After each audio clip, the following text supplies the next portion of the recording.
Hello, I'm Katie and this is Stepmum Space, the judgment-free zone where we talk candidly about the fairy tales and scary tales of stepmum life. So whether you've been a stepmum for years, you're just starting out, or you want to understand the stepmum in your life a little bit better, this is the place for you. Now my guest today is Joanne.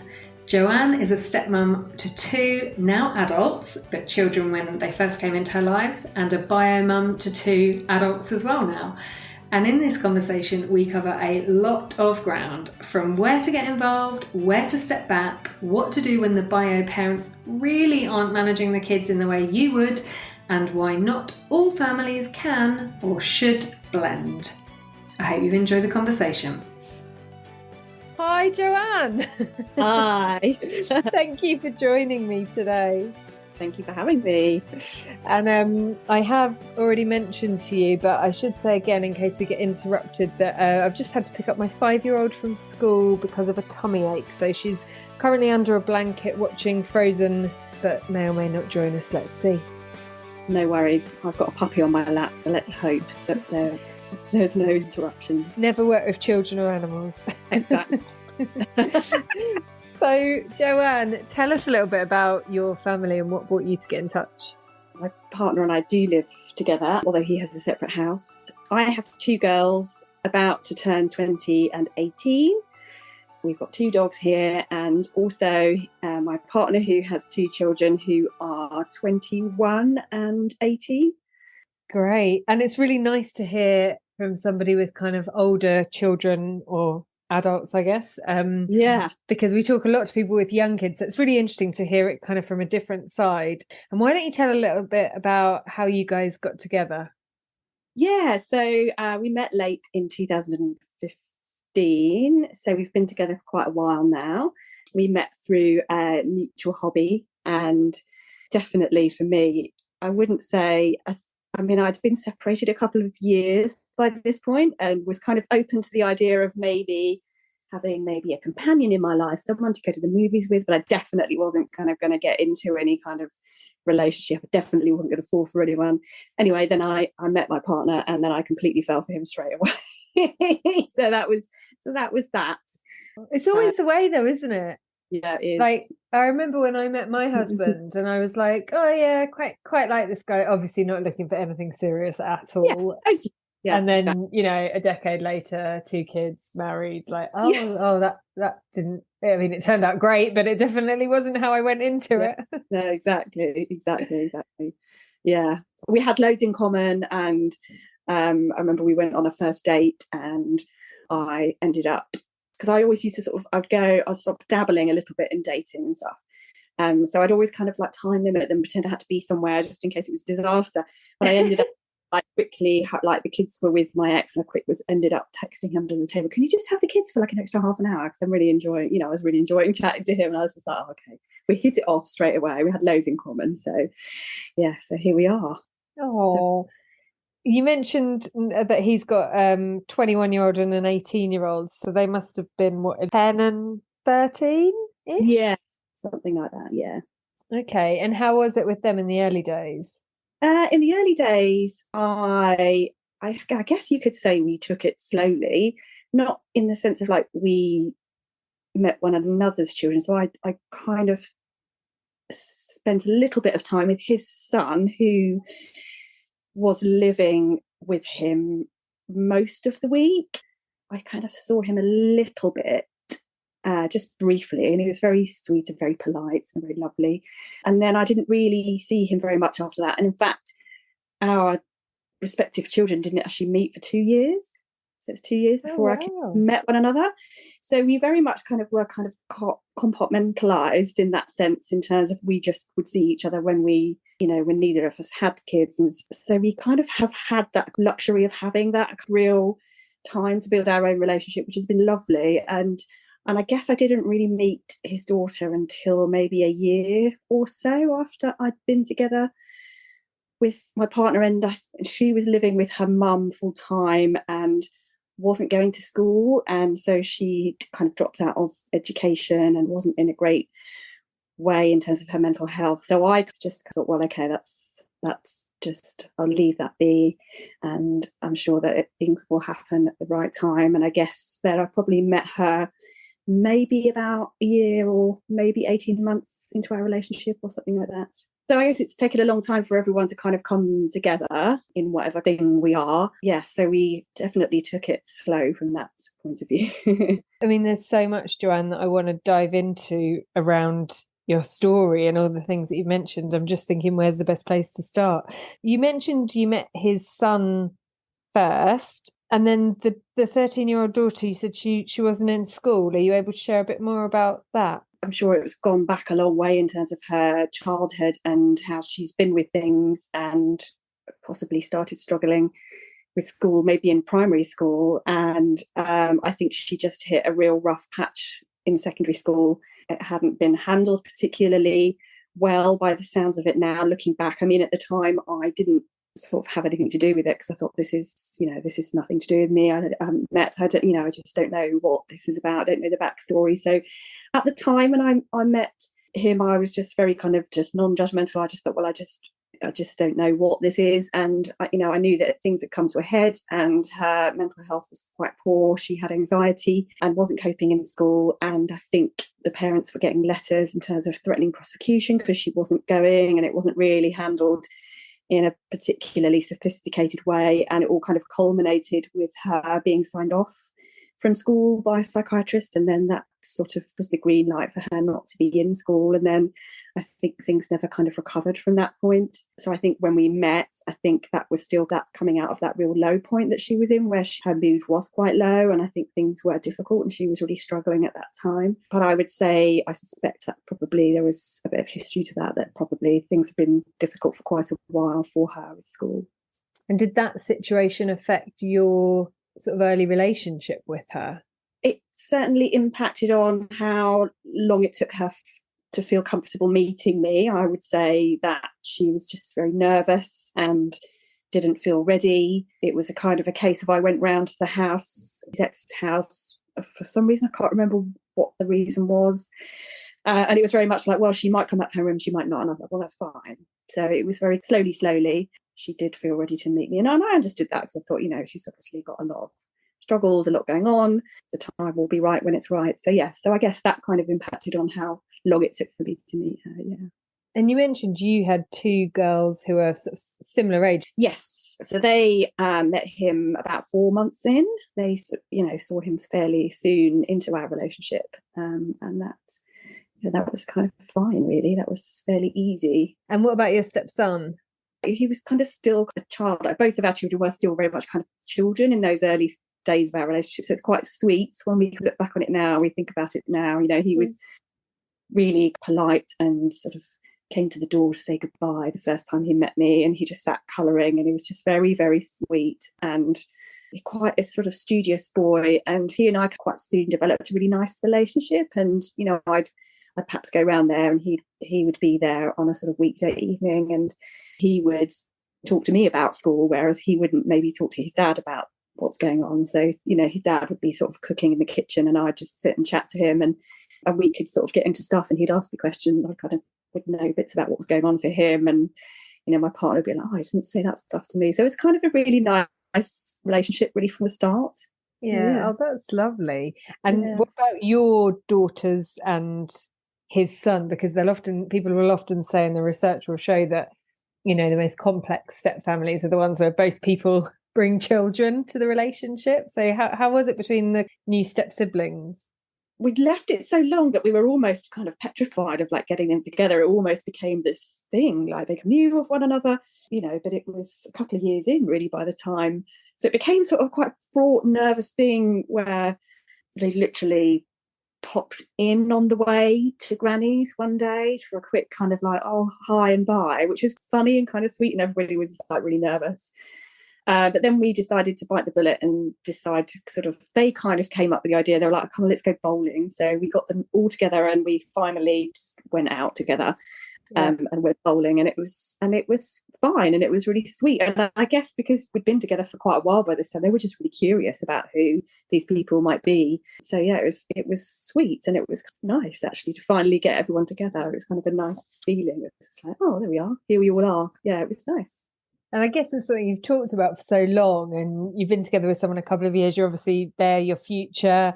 You're much more a partnership than, just kind of casually dating. It was almost like we could just go on forever with them never meeting, because we have this nice little compartmentalized routine going on, and nobody needs to meet one another. It isn't something that has to happen. So we kind of had to make it happen. So it kind of was harder in that respect, because we could have just gone on just leading, compartmentalized lives, I suppose. And so it became quite a big like, oh my goodness. That they all got on. Yeah, it was lovely, really nice. Aww. You mentioned at the beginning that your partner has his separate house. So do you guys live together? We do live together now because, since the pandemic, and his son now goes to a different school, which is closer to mum's. So he's now at mum's full time. So the logistics just have worked out that way. And so, I'm the resident parent for my girl, so he just lives here. It's just kind of happened that way, really, pretty much since the pandemic. So I think now we're kind of on the cusp of like, well, actually now his house has just actually gone on the market to make the move, because it doesn't really make any sense having two houses. It's too much to keep up with. So yeah, he's here the whole time, really has been for the last couple of years. And how was that transition then from his son being with him to his son being with his mum? I think a fairly natural one, because it was around schools, but I think my partner's found that tricky in the sense that he's always really enjoyed providing that kind of day-to-day support for his son. And I know that he's sort of struggled with that, but he's pretty laid back and content human being. And so for him, I think, he's fine, he's happy, his life has just kind of carried on, and, there's just continuity there. I would say it's probably a bit more difficult for my partner, and I think this is a difficult time, adolescence, relationships with your kids and adolescents, they are harder to maintain for that non-resident parent. It's in between phase, and certainly so with boys, because they just don't communicate really by text. So whereas his daughter will FaceTime him, they'll have chat, his son doesn't so much. So I know that he feels that he misses that day-to-day contact with his son. I was smiling when you were talking about the boys and the girls, because I was saying to my husband the other day, I'll text my son who's 13 and I'll get a message back just saying K. It's not even like okay, it's just K. Yeah. Whereas his daughter, my stepdaughter, who's 12, I'll get like a long message back with some emojis and, kind of like, and it's not, it's not a measure of how they feel, I know, but it does always make me laugh how two people who obviously, love them both to bits, and hopefully they feel the same, but their methods of communication are just poles apart.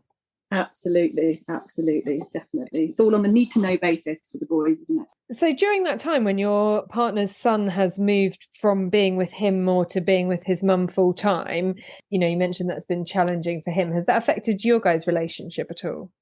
I don't think so, because I sort of empathise with it. I suppose maybe in some ways, because I used to spend more time at his house, so we kind of used to have that flow where he'd be a guest at mine and I'd cook him dinner, and I'd get the evening when he'd cook for me, and I'd just hang out with his son, and then then we'd kind of reciprocate. And now he's just here at mine, and he doesn't formally live here. He is living here, but it's still my house. I still put the bins out, and he comes and I cook. It's like I feel like I'm in more of that gender sort of role. Yeah. I'm thinking, no wonder he hasn't sold his house for so long. I know. It's like a weird in-between phase where it is his home, but it's not his house. So I guess I feel like I've lost those kind of evenings of being wined and dined, because where I used to go up here and he used to cook for me, and now that doesn't happen anymore.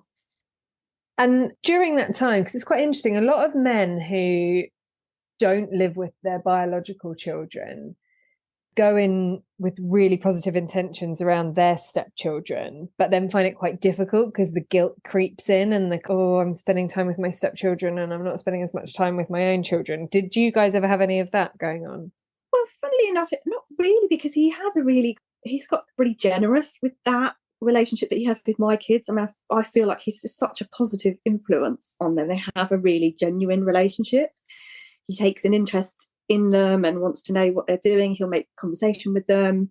My youngest daughter and he sort of share an interest in the same subject, so he'll input on what's happening there. And it's felt really natural. And he certainly has definitely the standard guilt thing about his own children. But I think the great thing is that it's just not really impacted by the relationship that he has with mine, which is lovely. And I feel like it's got that space to be a really lovely relationship that he has with my two. It's just genuine. There's nothing in the way. There's nothing dragging it back. So I think we're lucky in that respect. It doesn't seem to affect that. He's kind of just genuine and generous with it. And his guilt that he has about his own kids is a separate thing. It's definitely there, but it's definitely separate. And what about his daughter then? Because you mentioned that she was out of school when she was 13. How are things with her now? She certainly has picked up in the sense that she's definitely going out and doing stuff now. She has a Saturday job now. She kind of, I think for the last sort of 4 or 5 years, she's gone to a drama club on a Saturday. So did she ever go back into school? No. So does that mean she was home educated by her mum? So she was home but not educated. So she unfortunately has been just at home for like a really long spell of sadly not doing anything particularly constructive for a period of sort of 6-7 years. Yeah. Wow. And is that due to her mental health condition? I would say it's due to her own mental health and the way that she deals with that struggle, which is perhaps not the most positive way. It's kind of hide yourself away and don't try and challenge yourself and don't do anything. And also her mum's had her own struggles with her mental health as well. She's had lots of time off from work, not being able to work due to depression, and also a kind of different parenting universe that they have. It's just a completely different like parenting climate. So they have a relationship, I would say, her and her mum, where they're kind of maybe more friends. That drive to kind of bring your child to a sort of level of independence, or get them to move on, or get them to gain life skills, or kind of just push them a little bit where you need to. That hasn't really ever been part of their relationship that I have seen. So I think it's just a completely different way of going about things. I would say probably her mum struggles to really make any headway with anything constructive, or certainly over the years, has really struggled to kind of really put any impetus behind any measures to foster any independence. So it's been a mixture of lots of different things, I would say, feeding into that situation. Tough, really, really difficult. And what about your partner's input in that? How's he found that? Yeah, I think his input into it has been minimal. I would say that he probably finds that whole situation difficult, and I would say that his relationship with her perhaps had kind of become entrenched in a more negative way, where perhaps she would maybe irritate him a little bit, and then he would be quite negative about her, and it would be like, oh, you're just nagging me, and then it was just very easy for her to just disengage. And so it wasn't really, so I think they've all struggled really in their own ways. I think I haven't really seen him have the skills to really manage that with her, the conversation skills, idea of how you should go about that. And then when you add on the standard layer of guilty divorced dads and feeling like you can't rock the boat with your ex or whatever else is going on there, So out of all of that, I would say he wasn't really engaging with that situation either. It's a really difficult one because everyone's mental health journey is so personal, but your role as a parent really has to have some element of making your child independent from you. And I think, definitely in my experience, I too have had a child who's had really poor mental health and struggled with school. And part of what has really been crucial to getting my child through that has been making them accountable for themselves, and actually the fact that they are responsible for themselves to a degree and how they manage themselves. And I've had to, with my own kids, really make sure that there were boundaries and expectations actually for their own good and for their own recovery and for their own healthy focus, and things like, going outside and getting exercise, those basic things. Literally, when my daughter has gone through that, I have literally written it on a piece of paper and said, you will go outside today and you will do 3 acts of kindness. And it's really hard, and you get the kickback and they don't want to and they're miserable, and it's hard work, isn't it? Parenting is hard work. yeah, that's what I have struggled with, standing by watching completely different relationship take place. And for a lot of this, she was a child, and I felt desperately sorry for her that there were literally weeks would go by on end where she'd be in bed for 20 hours a day and nobody would really question that or do anything about it. And fair enough, some fair play to my partner, sometimes he would go round to her mum's and say, come on, get up. But it's not enough, is it? It needs to be the resident parent needs to be doing that. And I did feel really sorry, really sad for her, really, really sad for her that nobody was picking up for her in that regard and saying, oh, come on, this is not good for you. You need to get up. You need to go outside. You need to do this today. You need to do this, basic stuff. So yeah, because unless you've got a very serious physical or mental health condition, I mean, I'm no medical expert, but like you say, and it's funny when you said you write it down. So I've done the same with my son, like a year or two ago.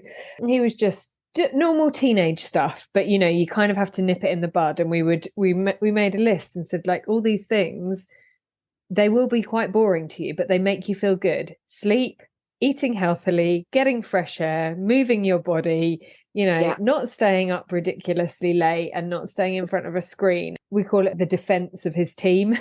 So that if you've got your solid defense, then when challenges come your way, you're equipped to deal with them. You've got that resilience.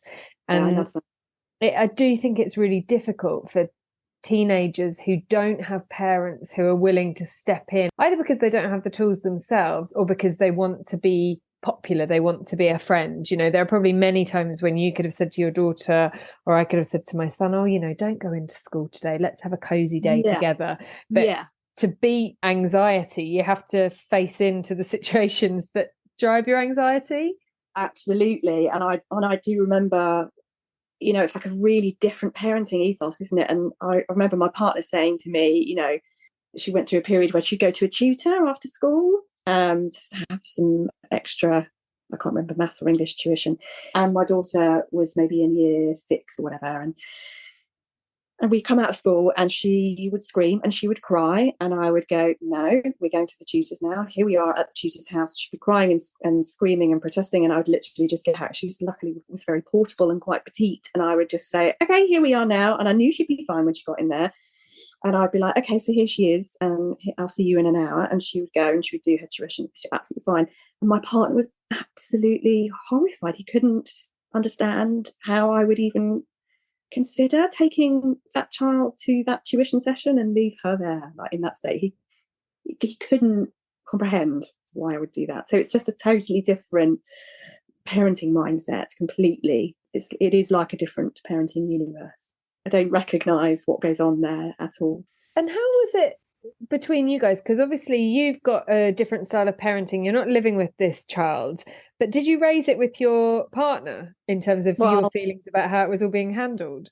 Yeah, well, I had to, because, like all, I think, prospective step families, you start out with this really lovely, naive ideal that everyone's going to be, we're going to be one big happy family, it's going to be lovely. And I think particularly guys like recreate, this is going to make up for the divorce and we're all going to be together and it's all going to be lovely. And so from that point of view, they spent quite a bit of time at my house. So they would spend holidays, it'd be a week at Christmas, be a week in the summer, and it'd be like, what are we going to do for the summer? And it all was a bit like that. But the behaviour that went along with the situation for his eldest was just so off key in terms of her age. There was just such difficult behaviour and such immaturity coming from her that it actually everybody would feel uncomfortable. My kids would feel uncomfortable. My partner would feel uncomfortable, and really whiny, toddlery sort of interaction. This is a child who had sort of lacked any interaction with their peers after a number of years and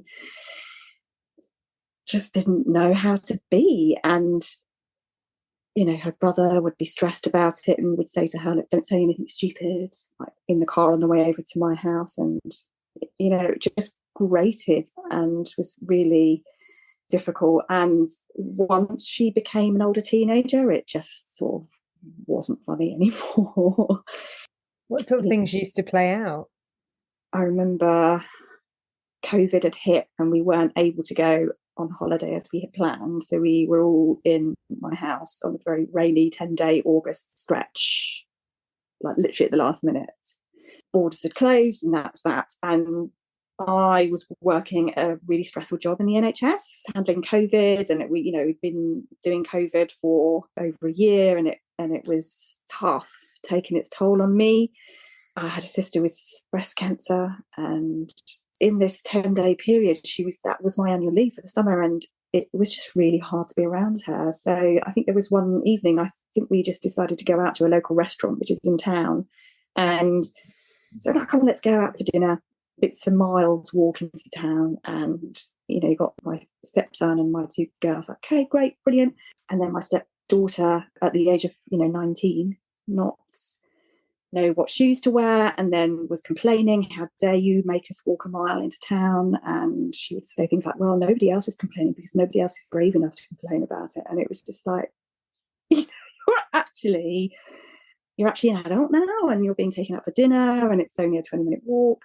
But of course, her life was so limited that for her, a 20-minute walk was like hiking up Snowdon. It was just, she literally didn't have shoes that she could wear. And so she walked that mile, complained about it, and she had to take her shoes off to walk back because she had blisters. And then she didn't know whether to wash her feet in hot water or cold water. So she came in and asked, do you think I should use hot water or cold water? And I was just thinking, how has this person become so incapable? How is she so incapable of anything, any normal things that everyone else can do? Just walk a mile into town and be taken for dinner. And she'd spilt something on her t-shirt and didn't know how to use the washing machine, and it was just exhausting to be around. And I was just like, this is my summer holiday, this is my annual leave, and we're all kind of squished into this house which isn't really big enough. And I just thought, I said to my partner, this is a disaster. I said, she's a disaster. So it kind of just got to a point where it just wasn't funny anymore. And what did he say to that? Well, this is the weird thing, because he would just say, yeah, I know, you're right. So that it was just sort of like he wouldn't even argue. It was almost would have been better if we could have had a row about it. We could have hurled insults at each other. It would have been easier. It was just like he'd sort of roll over and go, yeah, I know.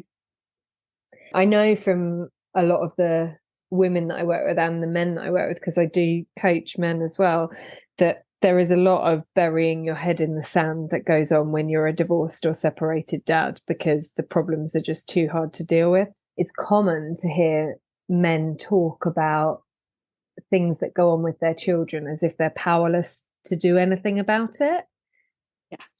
I'll often delve into what's holding you back with them. And a lot of the time it's driven by fear, not wanting to confront the ex, not wanting to get into difficult situations. But you see this pull in men of I want to be a better dad, I want to do the right thing for my children, but then it's so difficult to go there that sometimes it's easier to ignore it and pretend it's not happening. I don't know, what was the situation with your partner?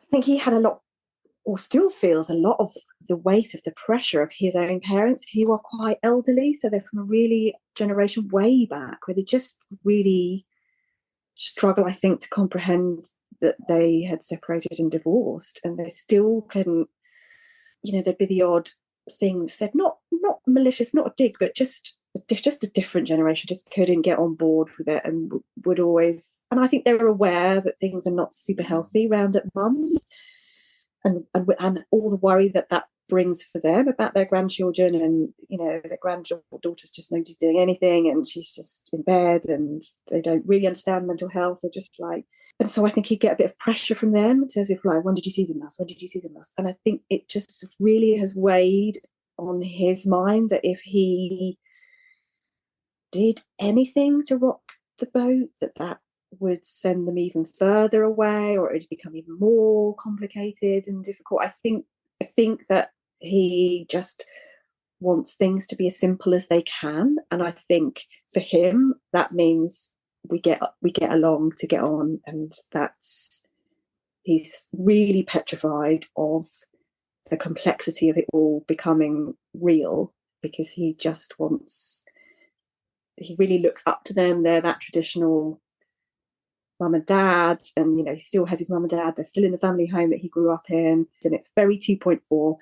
And I just think it's just too difficult for my partner to really exert any kind of friction or anywhere in that system, because he's absolutely petrified, because he already feels so guilty in terms of what he feels like his life should be like that he's failed, and facing up to the level of dysfunction and what's really going on, it would just shatter that illusion. And I think they are also quite nice middle class people, and he says to me, well, she's not taking drugs and on the street.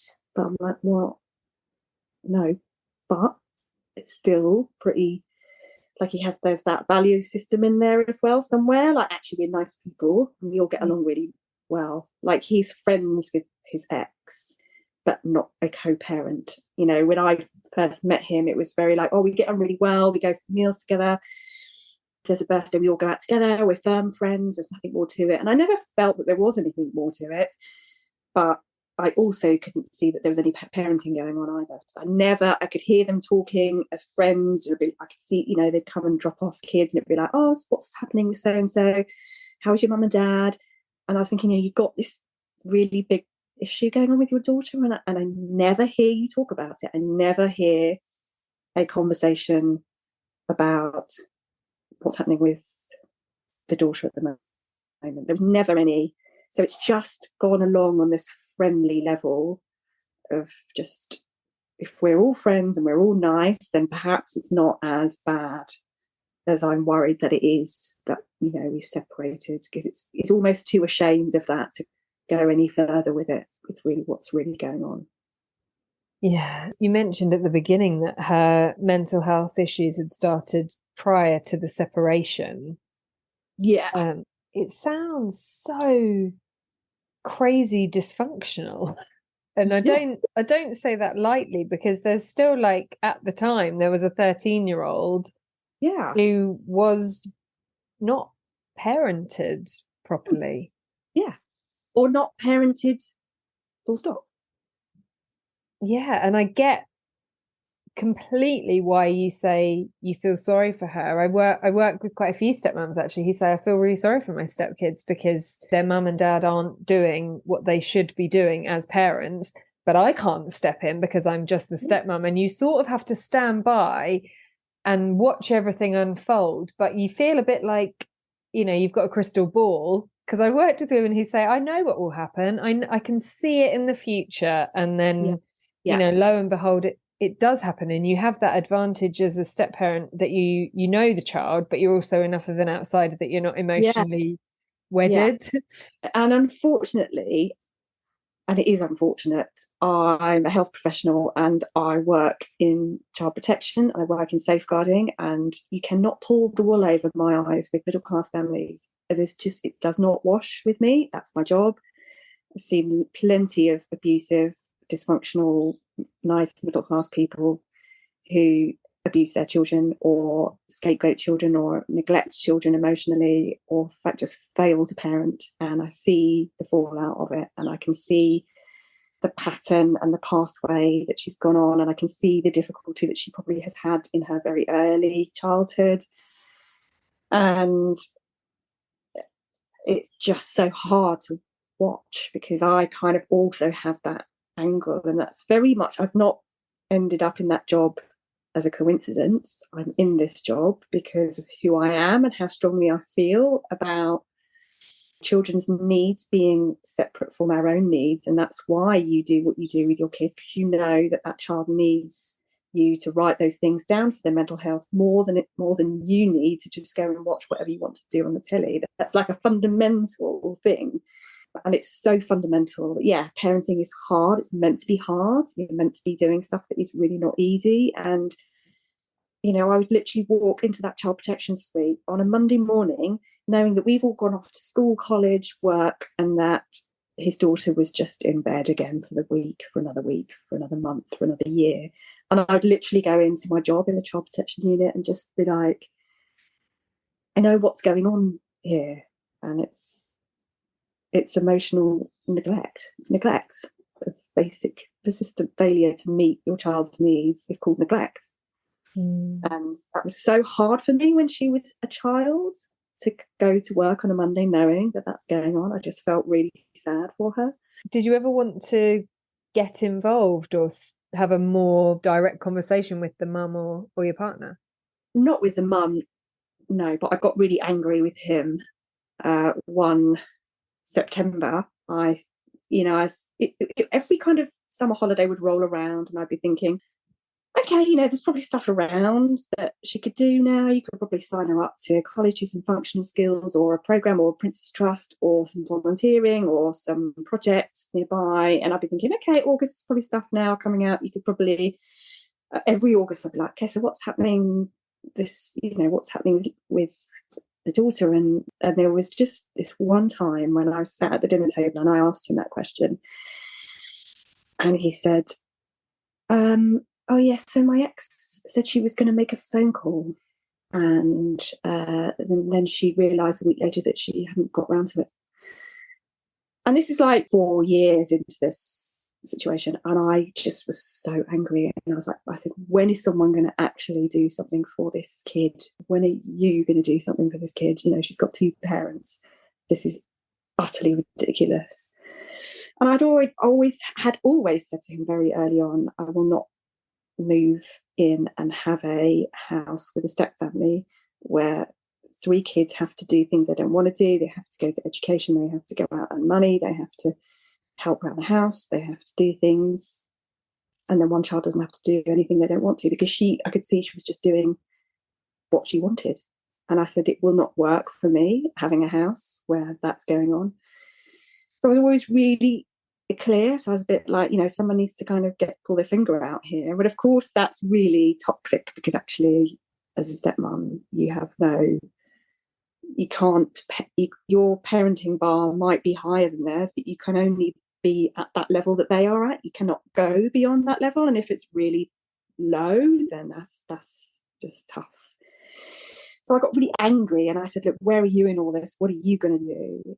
So yeah, things got really heated and I was really angry with him. And then after that, he went round to see her one day and she had this conversation with him where she'd be there's lots of different versions of her that she presents with. You might see this version of her one day or this version of her another day. And he happened to go round shortly after that angry conversation. And she said, do you know what, Dad, I want to do education. I want to go back to education. I want to do a hobby. And then I said, okay, well, fine. I said, that's brilliant. I said, that is amazing. You've got a child who's telling you she wants to do some stuff. I said, well, this is brilliant, isn't it? You know, I will help you get something set up. So I helped him to research online schooling for her. And I said, why don't you just say, look, you come and live with me, because the environment where she's living is just, she isn't going to do anything. So why don't you convert, let her have your room, you convert another part of the house, she can live with you, and there's a little routine. And she said, I'm going to do 5 GCSEs. I was like, really? 5 GCSEs? That's a bit much, probably, after you haven't done anything for 4 years. Quite, maybe start small.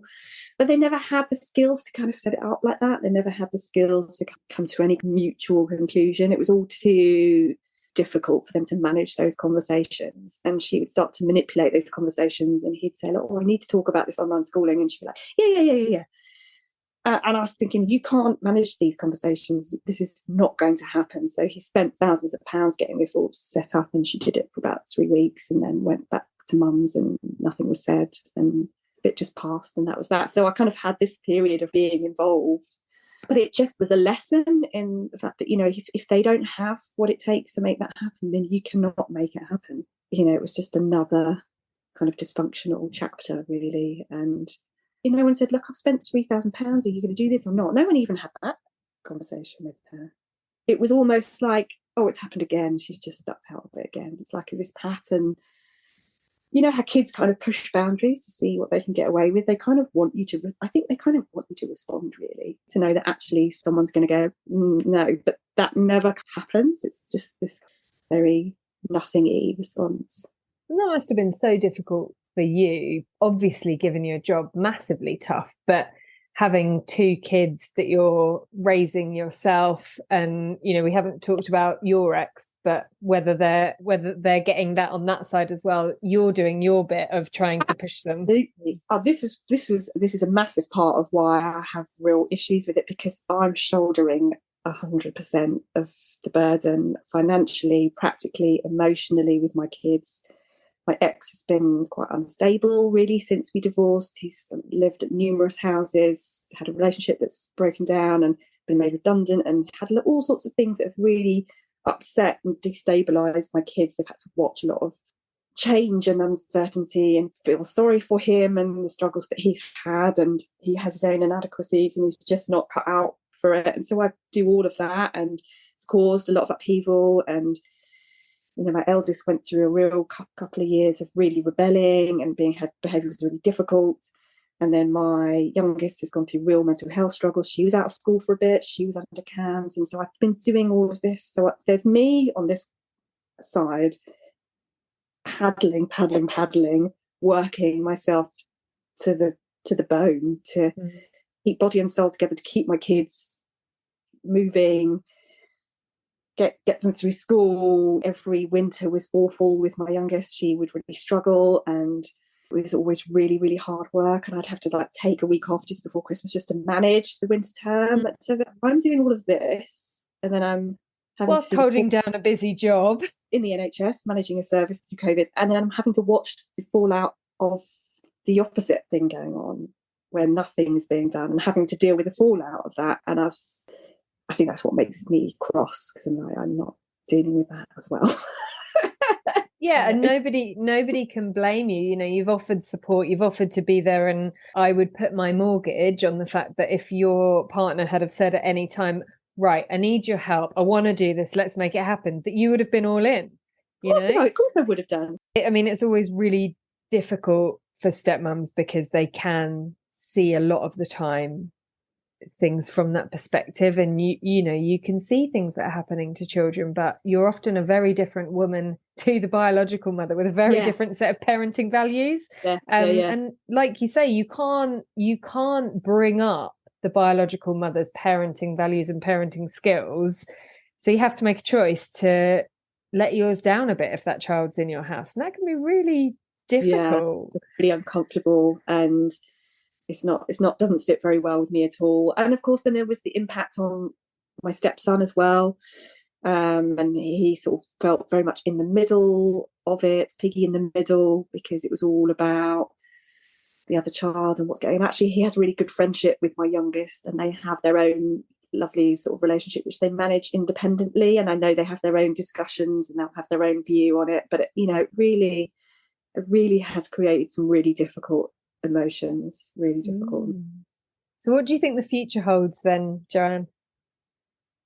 Well, it's it started off as a kind of naive exercise in us, we're going to be this one big happy family. And I think now we just ended up with a more pragmatic sense of, this ain't happening. This is not a blendable situation.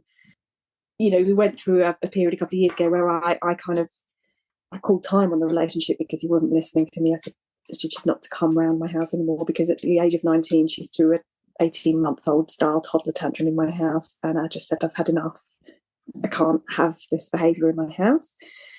And then he, true, guilty, head in sand, parenting style dad, just didn't really think I really meant it. So he kept inviting them round, and I said, you're not hearing me.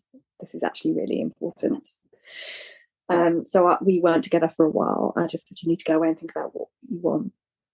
I said, I want a relationship where we are the priority, that the adults in this relationship, you and me, are the priority, and that these children who are actually not children anymore will be able to make their own path. And so we've kind of recommenced our relationship on a slightly different footing, where I don't really see that much of her. That whole kind of, they come over for a week at Christmas or a week that's stopped. And I said to him, I was really clear, I said, I'm not interested in that.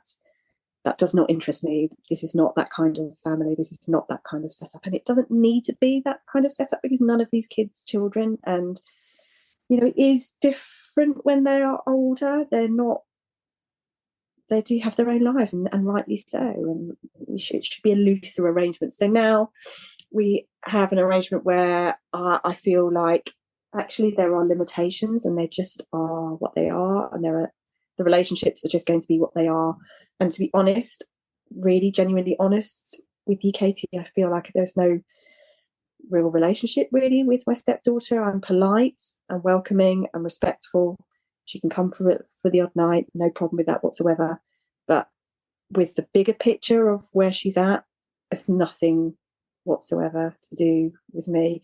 And that's involved a lot of self-reflection on my part. It's involved counselling on my part. It's involved me understanding my own issues and my own insecurities that are in that mix as well, in my own vulnerability as a single parent, feeling quite vulnerable to being buffeted by the other stuff that's going on around me. But actually, I think as I've got older and my kids have got older, I've developed more of a faith in myself. And, my kids are now both over the age of 18. And I feel like as I've been able to let go of them as a parent now, that I've been able to let go of everything a bit better now. And now we're kind of moving forward on the basis of just polite and just respectful. My partner and I are going to be moving in. We'll be selling up our properties. We will be moving in together, and the chips will just fall where they may. He knows how I feel about her situation, and he knows that if she ever rang up and said, Dad, I want to come and live with you, he knows it wouldn't work. And, we just go into it with our eyes open, and nobody knows what the future holds.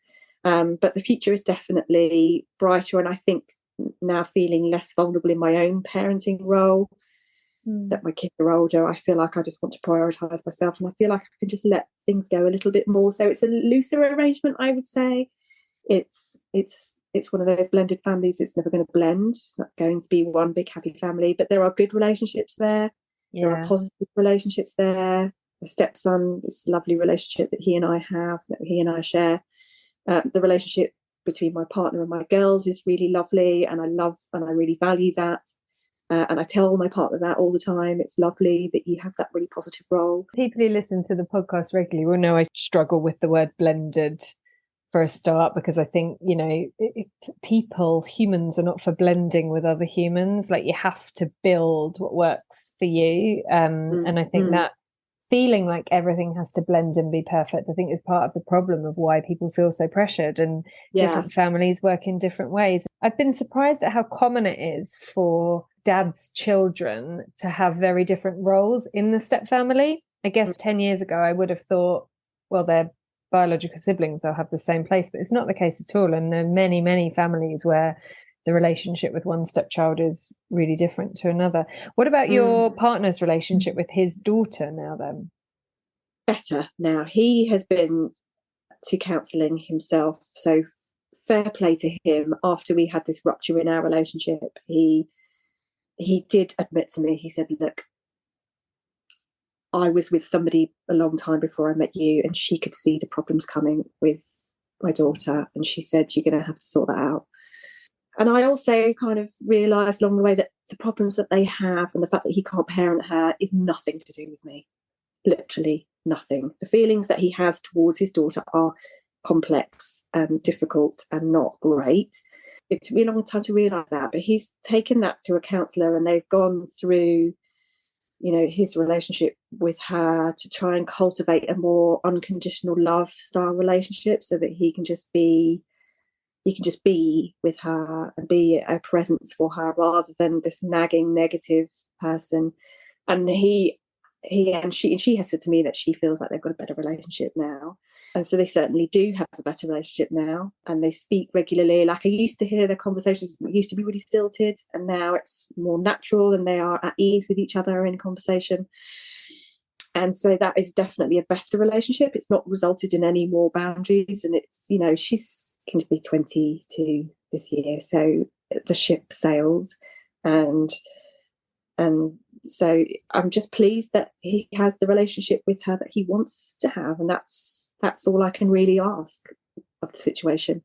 It doesn't mean that I have to have a close, loving relationship with her. It doesn't mean that, as long as I'm polite and respectful and welcoming when she comes. But it's no more than that, and that is fine for everyone to have the relationships that are naturally there. So we will be moving forward, and I'm really delighted about it because I'm really excited about the future for myself and my partner. So many positives in what we all have in different ways.